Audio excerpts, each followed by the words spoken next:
L'enfant, écrit par Jules Vallès, lu par Équilivre, livre audio.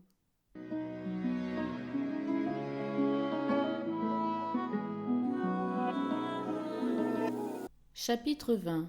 Mes humanités. Suite. Les mathématiques. Il a une imagination de feu, cet enfant.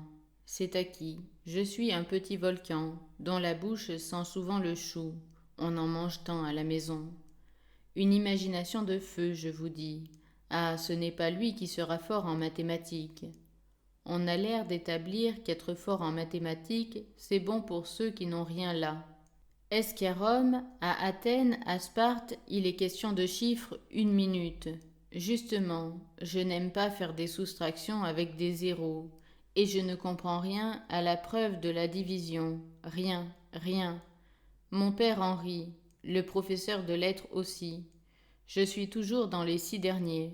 Mais un beau jour, une nouvelle se répand, grand étonnement. Rumeur dans la cour, sous les arcades. J'ai été premier en géométrie. Le professeur de lettres me fait un peu la mine. Suis-je un volcan ou n'en suis-je pas un? Le coup est tellement inattendu qu'on se demande si je n'ai pas pillé, copié, truqué, et l'on m'appelle au tableau pour voir si je m'en tirerai la craie à la main. Je m'en tire, et j'ajoute même à la leçon. Je me tourne vers mes camarades et je leur explique le problème en faisant des gestes, en prenant des livres, en ramassant des bouts de bois.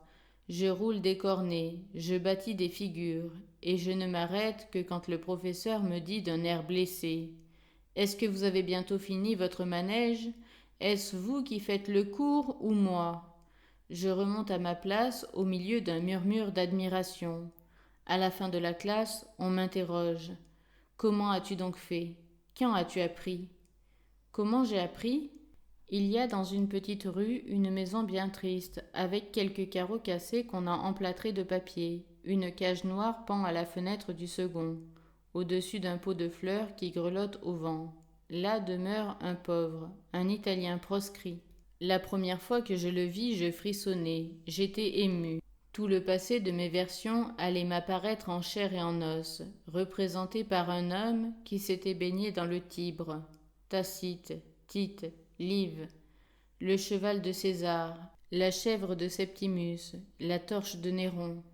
Mais comme ce logement est triste, une petite lampe qui brûle sur une table chargée de vieux livres, un chien qui me regarde en faisant les yeux blancs, et un homme à cheveux gris avec de grosses lunettes qui raccommode une culotte en guenilles. C'était le Romain. Je viens de la part de mon père, monsieur Vingras. Je lui ai remis une lettre qu'on m'avait chargé de porter. Il lut. Je le suivais des yeux.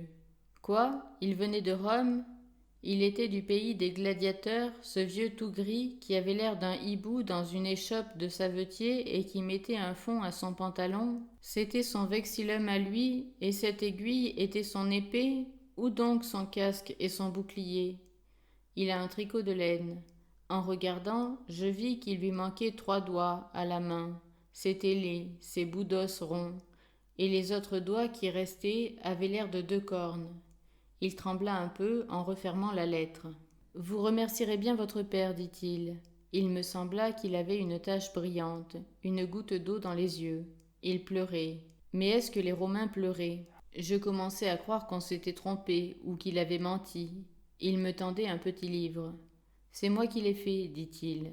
Aimez-vous les mathématiques? » Il vit que non, à mon air. « Non? Eh bien mon livre vous plaira peut-être, tout de même. Tenez, il y a une boîte avec. » Il me conduisit jusqu'à la porte, tenant toujours sa culotte et relevant ses lunettes avec ses bouts de doigts. Je l'entendis qui disait à son chien: « C'est une leçon de 40 sous. Tu auras de la pâtée, moi j'aurai du pain. » Il avait été adressé à mon père par hasard, et mon père lui avait trouvé une répétition. C'était l'objet de la lettre. « Aimez-vous les mathématiques ?» Il ne voyait donc pas tout de suite que j'étais un volcan. Est-ce qu'il les aimait, lui?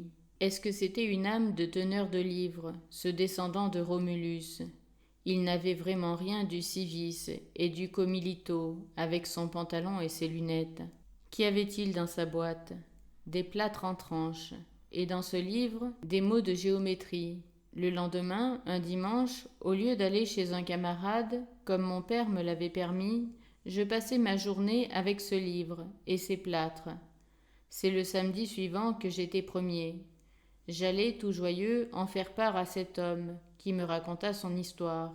Il avait failli mourir sous les coups des agents du roi de Naples, qui étaient venus pour l'arrêter comme conspirateur, et contre lesquels il s'était défendu pour sauver des papiers qui compromettaient d'autres gens. C'est là qu'il avait eu les doigts hachés. Il avait pu se traîner dans un coin. On l'avait ramassé, sauvé, et il était passé en France. Conspirateur? Vous étiez conspirateur? J'étais maçon, heureusement. J'ai profité de ce que je savais de mon métier pour faire ces modèles de géométrie. À propos, vous avez compris mon système, il paraît. Il n'y a qu'à regarder et à toucher. Tenez, voulez-vous que je vous explique? Prenant les plâtres que je trouvais sous la main, je refis ma démonstration. C'est ça, disait-il en hochant la tête.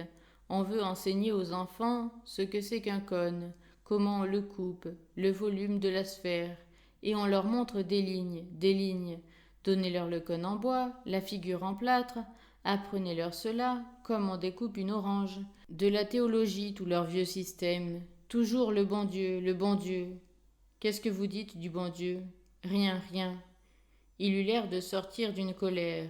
Il me reparla de la géométrie avec des fils et du plâtre.